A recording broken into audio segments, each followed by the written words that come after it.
I stand at my bedroom window, looking out over the Vandermere estate vineyards. My hands won't stop shaking as I smooth out the silk of this wedding dress, designer, expensive, and not once in my life did I wish for it. The rows of Cabernet stretch all the way to the mountains, the late sun pouring gold over everything. 15 years of my life poured into this ground, and now I'm being traded for it. Like I'm just another asset on a ledger. My father's words from 3 days ago still echo in my head. The vineyard is 92 million in debt, Alessia. Alessia Vandermere, always the businessman, even when it means selling his own daughter. Caspian Thorne has agreed to assume our debt. In exchange, he wants a marriage. To you. My chest tightens. I feel sick. Suddenly, my childhood bedroom doesn't feel safe at all. It's just a cage. I'd stood in Dad's office, the mahogany walls closing in, soil samples from the North Block still in my hands. I couldn't get my mouth to work. Is this some kind of joke? I barely got the words out. He slid the bank notices across the desk. Does this look like a joking matter? We're 3 weeks from foreclosure. Then my mother appeared in the doorway. Her hair and dress perfect, like always. It made my dirt-stained hands look even worse. For once in your life, Alessia, you'll be useful beyond soil samples, she said, her voice sharp with that same disappointment she's aimed at me since I was 17. Don't look so shocked. You're 29, not 18.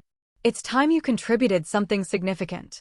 Now, outside my window, the courtyard gleams. White chairs, flowers everywhere, expensive arrangements that cost more than our vineyard workers make in a month, maybe 2. It all looks so perfect, but inside, we're drowning. I know exactly how many people depend on us. 52 families.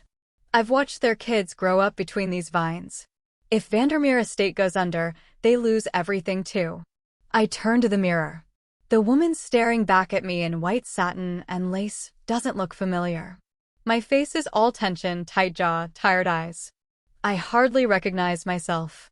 For 12 years, I've been the one working behind the scenes.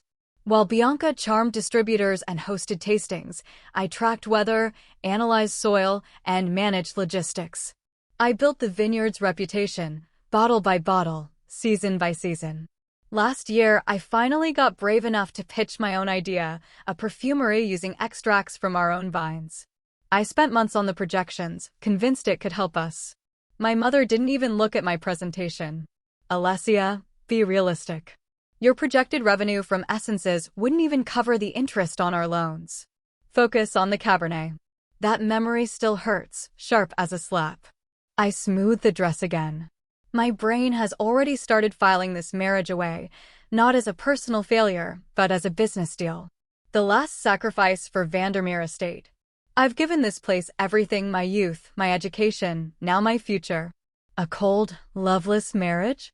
Honestly, it almost makes sense. It's the logical end to a life spent doing my duty. A knock at the door. Time's up. I pull my shoulders back and put on my best bride face. In the mirror, I look calm, composed, resigned. Perfect. Emotion has no place here, not in a business transaction. The ceremony feels like a show. The courtyard's beautiful, rows of Cabernet framing 200 guests, all of them whispering about how calm I look. They think I'm just a little nervous, not realizing I'm devastated underneath. I hear someone say, "She's so serene." Not a hint of cold feet. My father's arm is stiff as I walk down the aisle. Just a few days ago, he gave me the ultimatum: this marriage or we lose everything. Your choice, Alessia. Now he puts on a smile for the investors and business partners, none of them realizing this is a hostage exchange, not a love story. Caspian Thorne waits at the altar.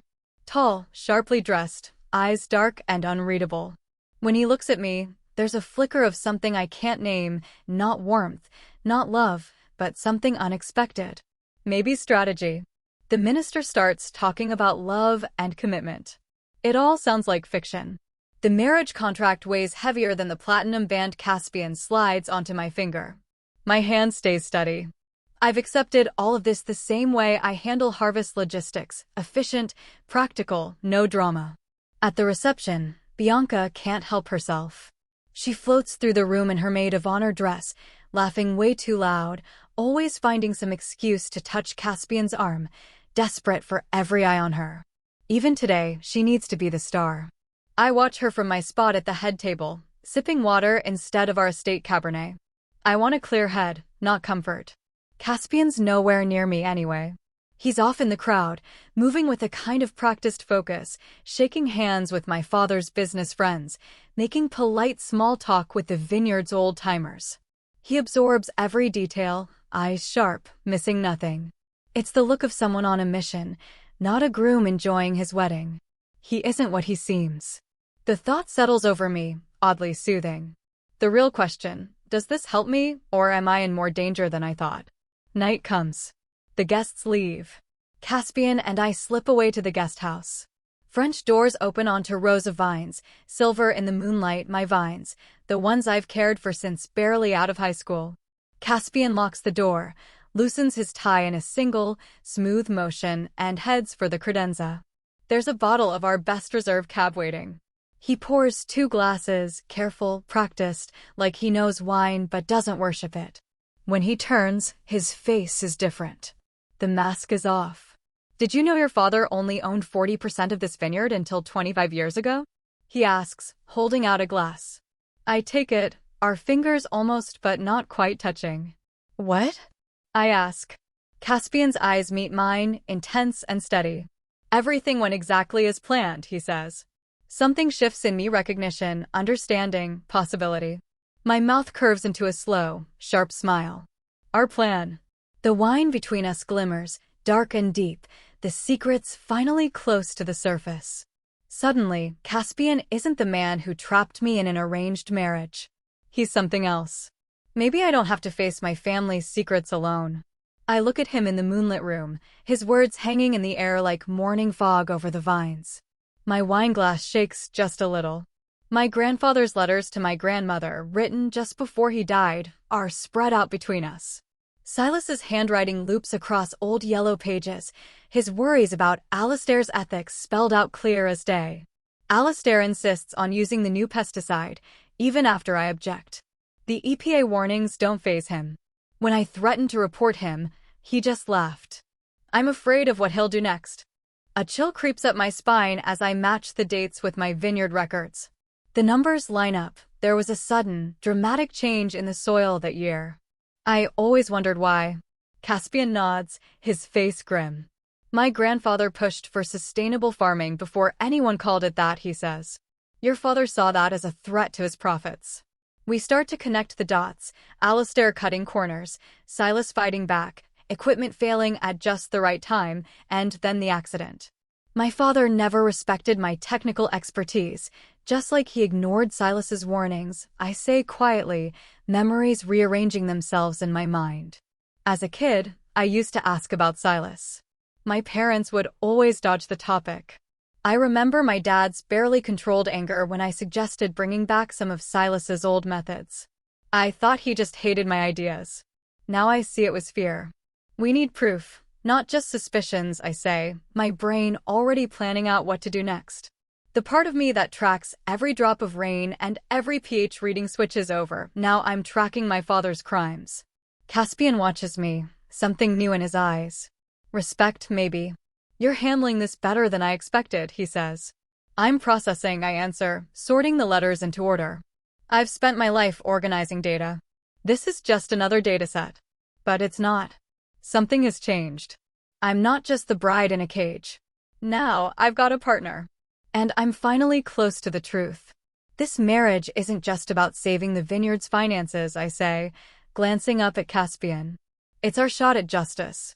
Suddenly, I remember how my father always pushed back against my interest in perfumery. He shut down every idea I had that wasn't about wine. Back then, I figured he just lacked imagination, but what if there's more to it? What if it ties back to Silas? Maybe he wanted to try something different too. Caspian's eyes get wide. It's possible. My grandfather was always trying new things, pushing the vineyard's boundaries. I walk over to the window and stare out at the vines. They've been the backdrop of my entire life, but now they feel different. Like they've been watching this whole story unfold right under my nose. The vineyard's real legacy isn't what my parents always claimed, I say, almost to myself. Caspian opens another folder. I found something. Your father was deep in debt even 25 years ago. The vineyard was tanking under his management, while my grandfather wanted to switch to sustainable methods. That matches the yield data I'd seen in the old records.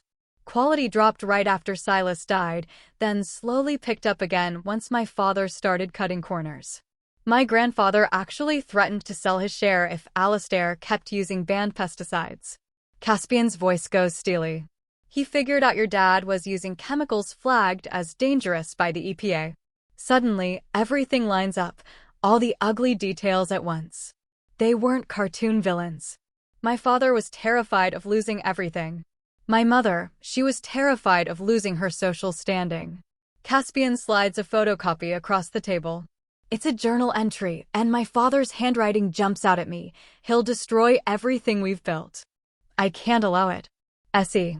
My mother was always the strategist, I add. My father brought the force, but she was the planner. They've already killed once, Caspian says quietly, and they nearly sacrificed their own daughter too. The next morning, I'm sitting cross-legged on Caspian's old Persian rug, surrounded by stacks of faded, leather-bound journals. Caspian's in the armchair, watching me as I flip the fragile pages. My grandmother saved all of these after my grandfather died, Caspian explains. They covered decades of his work here. The handwriting strikes me as oddly familiar, precise, passionate, almost exactly how I organize my own notes. Check this out, Caspian says, pointing to a page from January 1999, just 3 weeks before Silas died. I read out loud.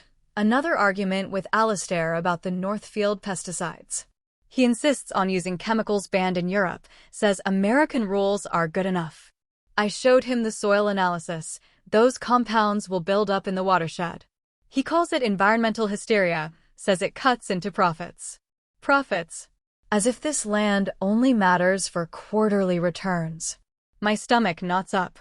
The Northfield. It's the same fight I've had with my father for years. Same concerns, same brush-offs.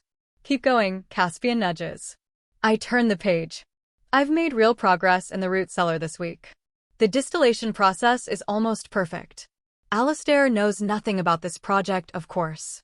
He'd laugh it off as another waste of money, like everything else that doesn't turn a quick profit. But this matters. The true essence of these vines goes beyond wine. There's a whole other world here, waiting. I stop, look up. Root cellar? We don't have a root cellar. Caspian's eyes are shining. Exactly. Wait. I shut the journal and run through the vineyard's layout in my head. If there's a root cellar, it has to be near the original homestead. That's where people would have stored vegetables before refrigeration. Caspian nods. Where exactly? I jump up, buzzing with nervous energy. The southwest corner, where the oldest vines are. That's the original plot, before the vineyard expanded. There's a section my father always called too rocky to replant, overgrown, never touched. Too rocky, or purposely left alone. Caspian stands too, face determined. Can you find it? Yes. The word comes out strong, surprising even me. I know this land better than anything. If there's something hidden, we'll find it. As dawn breaks, we walk out across the vineyard, dew soaking our pants. Caspian's got a small shovel and some flashlights.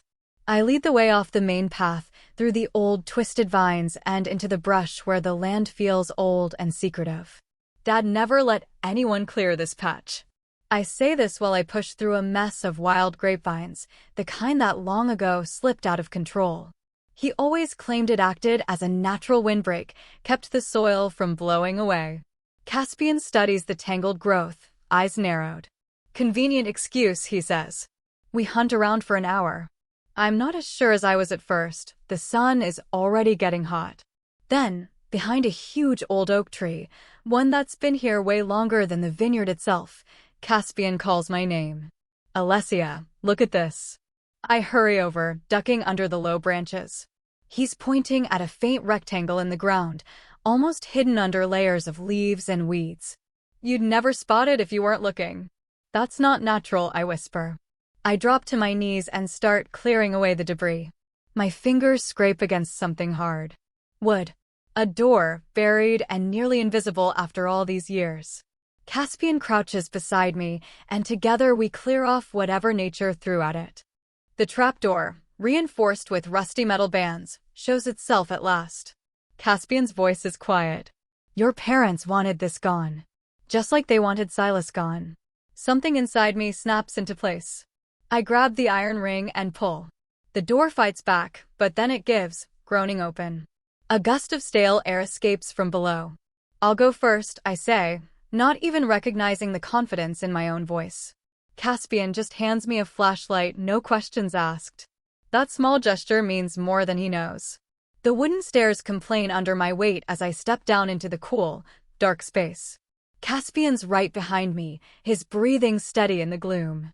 At the bottom, I sweep the flashlight around and stop cold. This isn't some old root cellar. It's a lab. Antique glassware is lined up on the shelves, alembics, retorts, condensers, all perfectly arranged. A workbench runs along one wall, covered in dusty journals and little glass vials with faded labels. Dried bundles of herbs, lavender, rosemary, grape leaves, hang from the beams above, trapped in time. This isn't a wine lab, I whisper, my voice catching as the pieces fall together. It's a perfumery. Caspian scans the room with his own flashlight. Silas was making fragrances? My hands are shaking as I open one of the notebooks. Inside, detailed formulas, extraction methods, ratios, the chemistry of scent, all pulled from the land around us. It's exactly the kind of work I've been trying to do. I choke up. These formulas, they're what I've been experimenting with. Essential oil extractions from native herbs, scent notes from the grapes themselves. Caspian just watches as I find old vials, their contents faded but still carrying a hint of fragrance. The labels, written in Silas's hand, are dated 25 years ago. He saw it too, I say, the realization hitting me hard. The potential for something more than wine, capturing the soul of this place in a scent. Caspian's hand lands on my shoulder. You're more his heir than anyone else in your family. His words rattle something loose inside me. All those years thinking my obsession with perfume was silly, a waste of time, my parents always dismissing it as a distraction, something that would never make money. They didn't just erase Silas. They stole his vision, I say, the words coming out stronger than I expect. Caspian nods, understanding. And now we've found it. I run my fingers along the spines of Silas's old journals. For the first time, I feel like I actually belong here. This hidden room, built for creativity and not just profit, feels more like home than the main house ever did. This is our place now, I decide out loud, standing up a little straighter. Here, away from my parents' eyes, I finally feel something besides resignation. This secret isn't just proof of their lies, it's proof that my dreams aren't foolish. Silas saw the same possibility in these vines that I do. And now Caspian, his grandson, is beside me, helping me claim it. We climb back up, making sure the door is hidden again. I can feel everything shifting. My parents might run the vineyard above, but underneath, Silas's legacy and my future are starting to grow. Later, I spread the old newspaper clippings across my bedroom floor in order. Silas Croft's accident got just 3 mentions in the local paper, the first report, a follow-up about some mechanical failure, and a short obituary calling him a Napa Valley pioneer. Not one reporter questioned the timing. No one seemed to notice or care how suspicious it all was. The tractor maintenance logs are fakes, Caspian tells me, his voice low even though it's just us in my private wing. The signatures don't match the other records from that quarter. Ever since we found Silas's hidden lab 3 weeks ago, we've shifted gears from messy, emotional confessions to a cold, careful search for the truth. The thrill of discovering the perfumery workshop, that shock of validation for my own buried interests, has faded. Now we're in dangerous territory, trying to uncover my parents' crimes, step by step. How far would they go to protect themselves? I stare at a bank statement showing the vineyard barely hanging on before Silas died. They killed your grandfather when he threatened to pull out. If they think we know, Caspian's eyes lock on mine, sharp, running the numbers the way I analyze soil samples. They'd erase any threat, just like they did 25 years ago. We have to assume they'll do anything. I nod. No room for emotion now. Feelings just get in the way. We have to act like our lives are on the line because honestly, they are. Later, I'm buried in shipping manifests in the estate office. Caspian's in the library flipping through ownership transfer documents. We keep our distance during the day, playing the roles of the newlyweds settling into their vineyard jobs. Every move is careful. Every word could be overheard. A stack of old newspapers sits nearby, my cover as I dig for patterns in the financials from when Silas died. I like this part, the data never lies, even if everyone else does. Somewhere in these numbers, the proof is hiding. Working through lunch again? My father's voice cuts through my focus. Alessia Vandermere stands in the doorway, filling the room with a heavy, silent tension. The Wilkerson order needs a special route, I say, not looking up. Their distributor changed the plan last minute.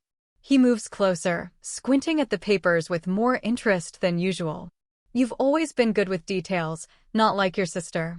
His praise feels more like bait. Caspian's got that too, doesn't he? Good with numbers.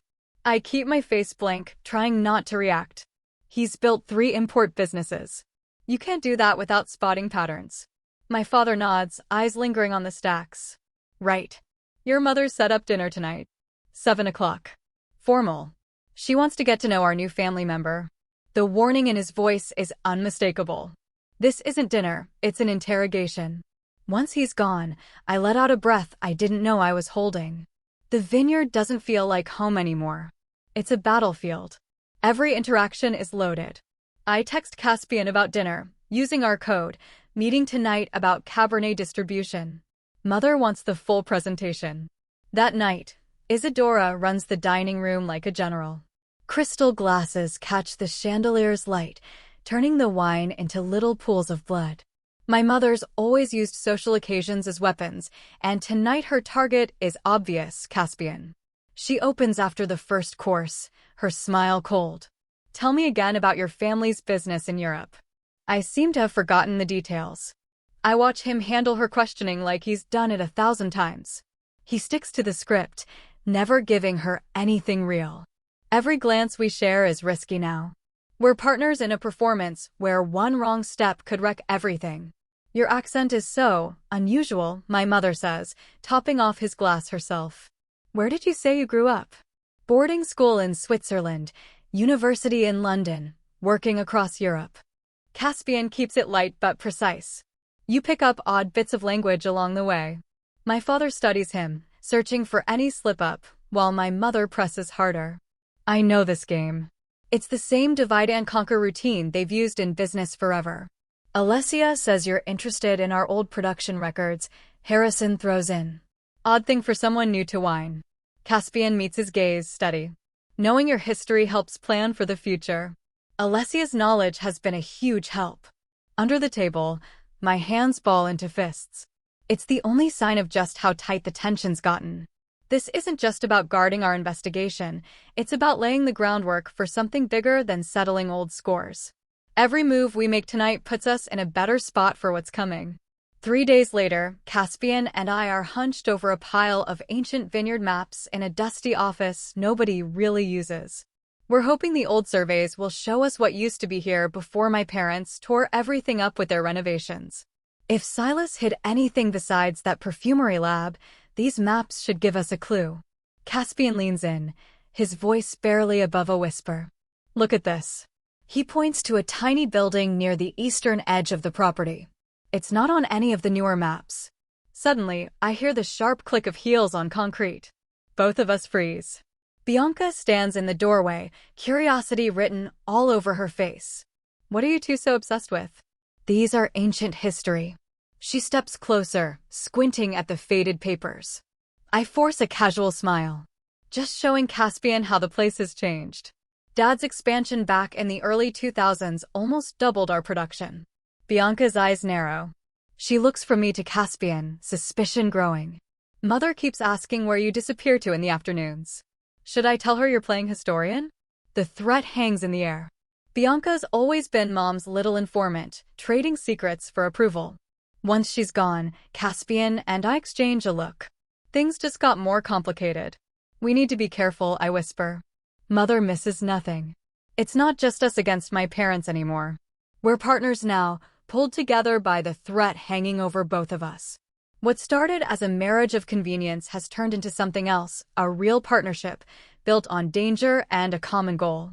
Tonight, I've checked my watch 3 times already. The Harvest Tasting Gala is buzzing behind me, but all I care about is the oak-paneled door to Alessia's office.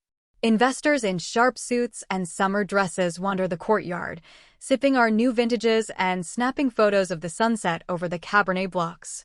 It's the perfect cover. Caspian leans in. Remember, create a crisis big enough to need both of them, but don't actually ruin the wine. His breath is warm against my ear. I nod, squeeze his hand, and we split up. He blends into the crowd, heading for the east wing to wait for my signal. My heart is pounding as I walk up to Kyle, our fermentation specialist. Kyle, I need your help. It's urgent, I say, keeping my tone steady. I think we've got a temperature problem in Tank 7. His eyes go wide. Tank 7 holds our best reserve, the one Dad loves to show off to investors. How bad is it? Bad enough that I need both my parents right now. 5 minutes later, Alessia and Isadora burst into the fermentation room, panic written all over their faces. Dad's bow tie is crooked. He must have run straight from the gala. What do you mean, potentially compromised? He demands, his voice bouncing off the steel tanks. I launch into a detailed rundown of acidity levels and bacterial risks, using everything I've learned from 12 years in the vineyard to keep them busy and worried. Mom narrows her eyes, cutting through my explanation. And this couldn't wait until after the gala? I don't back down. Would you rather I let $50,000 worth of Cabernet turn to vinegar while you're charming the Hendersons? My phone buzzes. Caspian's reached Alessia's office. Now I just have to keep my parents occupied for another 15 minutes. We need to check every tank in this series, I insist, pointing to the long line of metal cylinders. If this is systemic, we lose the whole vintage. Dad goes pale. Even Mom can't argue with that. Meanwhile, Caspian moves fast inside Alessia's office. His heart hammers as he slips open the filing cabinet behind the massive desk. The lock gives way easily. He's been practicing for this moment for years. Restructuring 1999, he mutters, pulling out a dusty folder hidden behind newer files. The year his grandfather died. He flips through the papers, snapping photos with his phone, Alessia's emails about illegal pesticide purchases, tractor maintenance logs dated weeks before the supposed accident, Isadora's letters to some shady lab that faked soil reports to cover up contamination. Evidence, finally, in his hands. His hands shake as he lifts the share transfer documents. The signatures, obviously forged, are backdated to make it look like Silas sold off his 60% stake before he died. My God. Caspian's breath catches. He finds the last piece, the insurance policy on Silas Croft, tripled by Isadora just 2 weeks before the accident. Footsteps echo in the hallway, and he freezes, folder in hand. Meanwhile, I'm back in the fermentation room, running out of fake technical problems to stall with. Alessia's gone from concerned to suspicious, glancing at his watch every few seconds. I should get back to the Peterson Group, he says. They're looking at a major distribution deal. My gut tightens. We haven't checked final fermentation rates, and if those are off, Alessia. My father's voice cuts through, sharp. This is excessive, even for you. Isadora steps in, resting her hand on Alessia's arm. Why don't you go back to our guests? I'll help Alessia finish. Her smile is all show, nothing in her eyes. And then I need to grab those contract papers from your office. Panic spikes. I yank out my phone and tap fast urgent. Coming to office. Get out. The footsteps are close now, right outside Alessia's office. Caspian shoves the folder back, smoothing the dust to look untouched. He slips his phone into his pocket, evidence stored, and scans the room for a way out. The door handle turns. He flattens himself behind a bookcase, hardly daring to breathe as Alessia walks in. My father pauses, frowning, eyes sweeping the room. Something's off, but he can't say what. He checks his desk, then a drawer, then glances at the just-closed filing cabinet.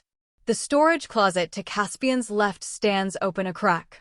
With Alessia's back turned, Caspian slips inside and pulls the door nearly shut. Alessia stands there, listening. Hello? Is someone here?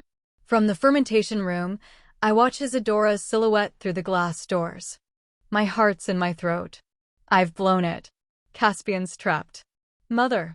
Bianca breezes in, slicing through the tension. The Williamsons want you. Something about their daughter's wedding next spring? Isadora hesitates, torn between her suspicions and social duty. I need to get some papers from your father's office first. Bianca doesn't miss a beat, studying her nails. They mentioned their new vineyard in Sonoma. Looking for a consultant, apparently. That does it. Ambition wins out. Tell them I'll be right there, Isadora says, heading off. An hour later, Caspian and I meet in the old lab, tucked away behind wild vines. He's pale, but there's a light in his eyes as he hooks his phone to Silas's ancient computer. We have everything. Up come the photos, insurance policies, fake maintenance records, forged documents. Alastair and Isadora planned every detail of your grandfather's murder. I stare at the screen. Months of digging, and now it's all right here. Clarity hits hard. We have enough, I whisper. It's time. Caspian nods, grim. Your father made one mistake. He underestimated you. We start planning the showdown, choosing the old equipment shed, the one with the rusted tractor inside. The murder weapon will be right there, bearing silent witness. Tomorrow, I say. My voice is steadier than I expected. We end this tomorrow.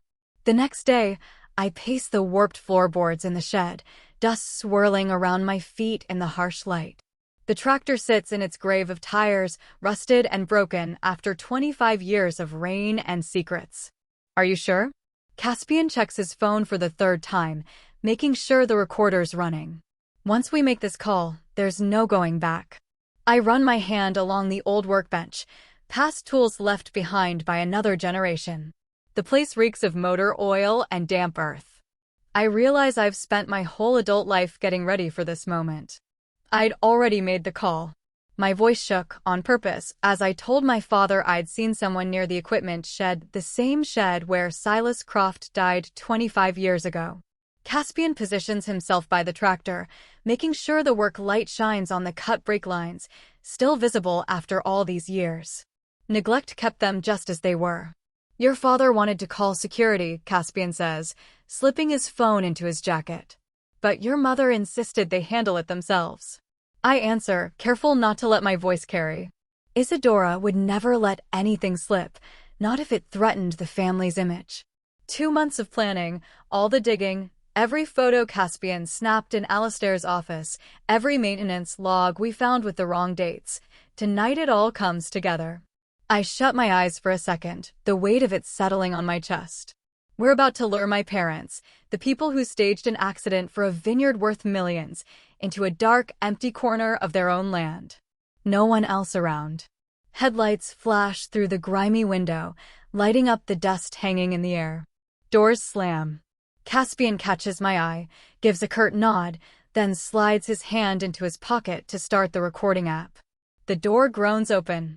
My mother walks in first, her fancy boots caked with mud she clearly didn't expect. She looks me up and down, then Caspian, and the whole scene. Her eyes narrow. What is this, Alessia? What? She snaps, glancing around like she expects someone to jump out. Your call sounded urgent. My father barrels in behind her, his face dark when he sees Caspian. Caspian! He shouts, voice echoing off the tin walls. How dare you drag us out here? What's this about? I step forward, planting myself between them and Caspian. This isn't a game. It's about Silas Croft. The name lands like a stone dropped in a pond. I watch them react, my father freezing for a second, my mother's face twitching. Who? Dad asks, trying to sound bored. Caspian moves up beside me, calm and steady. My grandfather. Your business partner. The man who owned 60% of this vineyard until he died in that convenient accident 25 years ago. I can see the recognition in my father's eyes. He covers it fast, but I catch it. That's ridiculous. You're Caspian Thorne. Your family is the Croft family, Caspian cuts him off. I changed my name so you wouldn't see me coming. I wanted to investigate my grandfather's death. My mother's posture shifts, shoulders back, already calculating. I don't know what stories he's telling you, Alessia, but Silas Croft died in an accident. Ancient history. Caspian pulls out his phone, scrolling through photos. Interesting history, he says. Like this email where you tripled Silas's life insurance 2 weeks before he died. He holds up the screen. Or these tractor logs with fake service dates. Dad's face goes red as he steps toward us. You broke into my office. Those are private business records. Just like these share transfers? I pull out the papers we found. The ones that moved Silas's 60% to you the day after he died? Alistair's face goes pale. Those are legitimate transactions. You have no idea. Then why is the notary's signature dated 3 days after he had a stroke and was in the hospital? Caspian's voice doesn't shake. We checked. Every document. Every signature. My mother's eyes flick from Caspian to me. Alessia. Whatever this man has, he didn't tell me anything. I cut her off. I found it. The fake soil reports you made up to hide the pesticides Silas fought against. The insurance money that saved the vineyard from bankruptcy. Your bankruptcy, not his. Silas was fine. You were drowning. My father gets frantic. He tries to deny it, but with every bit of evidence we show, he cracks a little more. It's like watching ice break under your feet slow, then all at once. I feel oddly calm, like I've been waiting years to watch this play out. Caspian nods at the tractor. Want to explain those brake lines, Alistair? They weren't worn down. They were cut. Dad stares at the rusted tractor, his crime rusting right along with it. He brakes. Shoulders slump, face goes slack. The self-righteous mask falls. He would have ruined us, he says, voice shaking. He wanted to go organic, it would have cost millions. He was going to sell to some Chicago conglomerate. You cut the brakes, Caspian says. Not a question. Dad doesn't answer. He doesn't have to. One push, my mother says, cold as ice, stepping forward. That's all it took to secure your sister's future. Her words knock the breath right out of me. Not just the brakes, someone shoved Silas, sent him flying down the steepest slope in the vineyard. That's what really happened. Thank you, Caspian says, pulling out his phone. The screen glows, still recording. That's exactly what we needed. My mom's eyes go cold, then harden into something uglier. She realizes we've caught her. She looks at me like she wants to spit venom. I actually step back. You stupid, ungrateful girl, she spits out. The words sting. Alistair lunges for Caspian, but I jump in front of him. It's over, Dad. Get out. My mother grabs his arm, holding him back. You have no idea what you've done, she hisses at me. This vineyard is your legacy too. Everything we did was for this family. I shake my head. Murder isn't a legacy. It's a crime. They back away, my mother practically dragging my father with her. We watch them go. Their headlights sweep over the vines as they drive toward the main house. Caspian slips his hand into mine in the dark shed. His palm is warm, my fingers are ice. We got what we came for, he says. A confession, I whisper. And for the first time in 25 years, I feel lighter. 2 decades of secrets start to fall away. The old tractor sits quietly in the corner, silent witness to Silas Croft's last moments, and now, the first step toward justice. Tomorrow, the police will come. There'll be charges and statements and all the rest. But tonight, for the first time since I was a child, the truth has a place at Vandermere Estate. The next morning, I clutch the audio recording as Sheriff Thomas leans forward in his chair. His face is weathered, unreadable. Sunlight cuts through the blinds, painting stripes across his desk. Caspian sits next to me, close, but not quite touching, steady as ever. You're telling me Alistair and Isadora Vandermere murdered Silas Croft 25 years ago? Sheriff Thomas keeps his voice flat, but his eyes narrow a little. Yes. I set the phone on the desk between us. Here's the confession. Caspian slides a leather portfolio over, filled with everything: case notes, journals, digital files, fake documents. And this, he says, tapping the phone, is her father admitting to killing my grandfather. Sheriff Thomas picks up the portfolio, opens it slow. I've cataloged every piece of evidence, just like I used to for soil analysis reports. He reads in silence, glancing up every so often. Finally, he closes the file. This isn't a cold case anymore, he says. This is murder. We know. I sound way calmer than I feel. He grabs his phone, hits a button. Get Adams and Miller. We're heading to Vandermere Estate. He looks at us, face grim. I'll need your statements. Not yet, though. Right now, we're bringing them in. The drive to the Vineyard feels unreal. Sheriff's car leading, Caspian's hand steady on the Audi's wheel. No sirens, no lights, just 3 cars winding down the road to my old home. Caspian glances over. You all right? I search for the word. Ready. Dew still clings to the vines as we pull in. The main house looms, all limestone and cedar, shadows heavy in the windows. Home. Prison. Crime scene. Sheriff Thomas and his deputies walk to the front door, calm steps, no drama. 3 knocks, solid and official. The estate manager answers, goes pale when he sees who's behind them.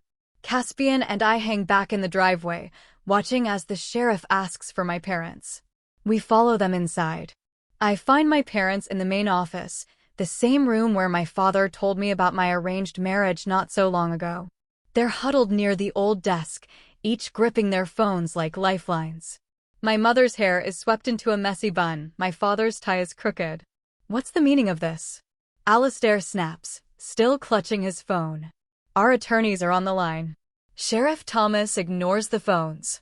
Alessia Vandermere, Isadora Vandermere, you're under arrest for the murder of Silas Croft. My mother goes pale. This is absurd, she says, but she sounds deflated. We have your confession, Dad. The words taste strange. Not bitter, not sweet, just final.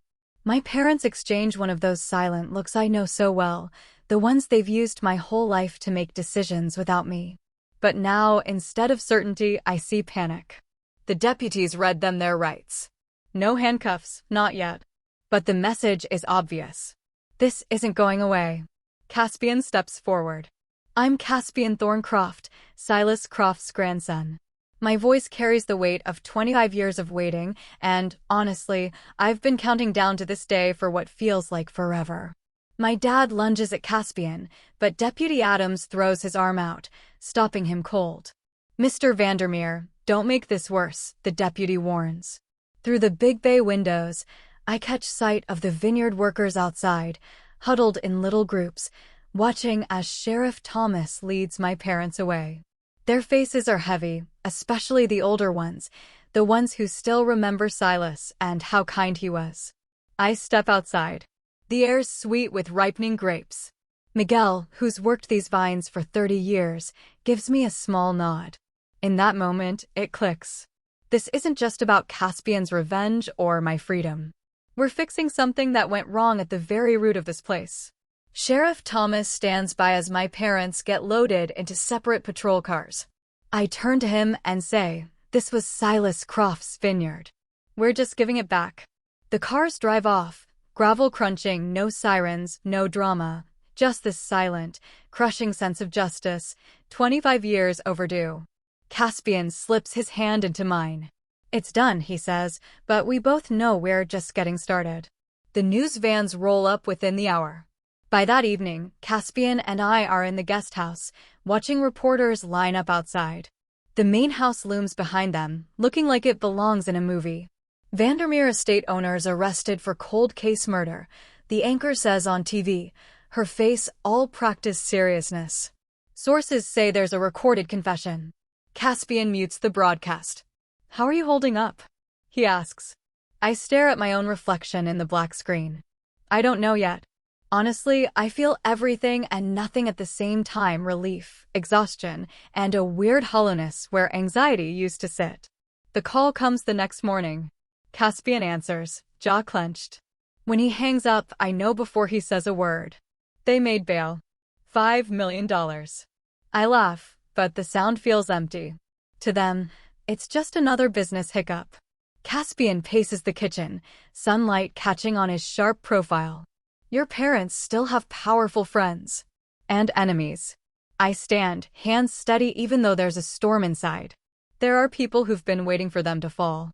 The truth settles between us. Alessia and Isadora Vandermere are cornered, but not finished. They've still got resources, connections, options. Caspian stops, looks right at me. My grandfather can't rest until they're truly finished. There's something in his voice that pulls me closer. 3 months ago, we were strangers, pulled together by a business deal. Now, we're partners facing a real threat, something bigger than revenge or convenience. We'll see this through, I promise. Together. 2 days later, we're in the guest house, paperwork everywhere. Trial prep. Witness statements. Financial docs tracing the vineyard's ownership after Silas died. Caspian's on the phone with his lawyer when I spot a car pulling into the driveway. I freeze, peering through the blinds. Caspian, I whisper. It's my mother. He hangs up, moves next to me. Together, we watch Isadora Vandermere step out of her Mercedes, alone, dressed to kill in a navy suit, holding a single bottle of wine. She looks like a CEO, not someone facing murder charges. What's she doing? I ask, barely breathing. Nothing good, Caspian says, his voice tight. Let me handle it. No. I grab his arm. We face her together. The doorbell rings, cheerful and out of place. Caspian nods. I open the door. Alessia, darling. My mother's smile is perfect, practiced, and cold. May I come in? I step aside. She glides in, scans the mess of papers, then locks eyes with Caspian. A peace offering. She holds up the bottle, a rare 1994 Cabernet, worth thousands. While we sort this out. There's nothing to sort out, Caspian says. The evidence speaks for itself. My mother's voice turns smooth, almost gentle. Evidence can be read a lot of ways. Juries are unpredictable.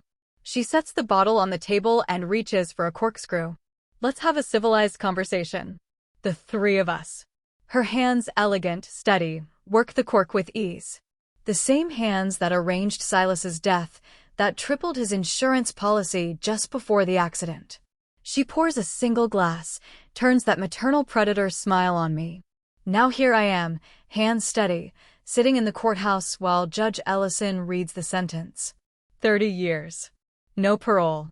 Those words just hang in the air, bouncing off the wood-paneled walls. My parents, Alastair and Isadora Vandermere, stand stiff and identical in their navy suits. Judge Ellison doesn't bother softening the blow. She looks over her glasses, voice steady. The evidence is overwhelming, she says. A staged accident. Faked documents. The worst, my father's confession, caught on tape, then the botched attempt to kill a witness. I should feel vindicated. Instead, I just feel strangely light, like I've finally put down a heavy box I've been carrying for years. Beside me, Caspian squeezes my hand. His grip is warm, grounding. The trial? Just a formality, really. Caspian's recording sealed it. My father's words, clear as day. He would have ruined us. The emails, the forged ownership papers, the sabotage tractor, there was no way out for them. But Isadora's last desperate move, the poisoning, made sure the judge wouldn't even consider mercy. 3 days later, Sheriff Thomas calls. I should have seen it coming. Bianca's gone, he says, his voice grainy through the speaker. She cleaned out $3.5 million from one of their hidden offshore accounts, then vanished private jet to Dubai. No hesitation. Caspian just glances up from his coffee, not even surprised. She was never going to stick around to face the music. And he's right. Bianca was always the escape artist. She spent her life as the public darling of Vandermere Estate, while I was out in the fields. Now she's dropped the whole legacy without a second thought, something I used to dream about but never dared. It still throws me, waking up some mornings. I'm in the master bedroom now, not the cramped wing I used to call mine. I sleep deeper. I don't wake up bracing for another lecture about vineyard yields or shipping schedules. No more twisting nightmares about letting my parents down. Through all of this, Caspian's been steady. During courthouse speeches, at nervous staff meetings, he stands next to me, but never in front. Our marriage started as a desperate alliance, but it's grown into something else, something neither of us saw coming. Neighbors have surprised me too. Beckman Vineyard sent 2 top field hands to help with the harvest. The Colliers offered their tractors if we need them. Every day, someone new reaches out, old employees, people who've stuck with Vandermere Estate for decades, telling me they finally feel safe, finally loyal to someone honest. Last week, Judge Ellison made it official. I'm the sole heir to Vandermere estate. The irony isn't lost on me. My parents tried to control me, right down to my marriage, but in the end, that's exactly what led to their downfall and left me with everything they cared about. 3 months after the verdict, Caspian and I walk the vineyard at sunset. The light washes the Cabernet rose gold and red, nothing like the icy gray of our wedding day. I don't walk with dread anymore. I walk like I belong here. I'm not alone either, not anymore. I stop, running my fingers over a bunch of grapes. You know, this place was built on blood, I say. I don't want that to be the legacy. Caspian doesn't press or question me. He just waits, trusts me in a way my parents never did. I want to sell everything, I say. 60% goes back to the Croft family trust, what should have been yours all along. The words come easily, like I've been holding them back for years. No anxiety, no need for approval. It just feels right. And the rest? Caspian asks. The Silas Croft Foundation for Sustainable Agriculture, I tell him. That's how we move forward.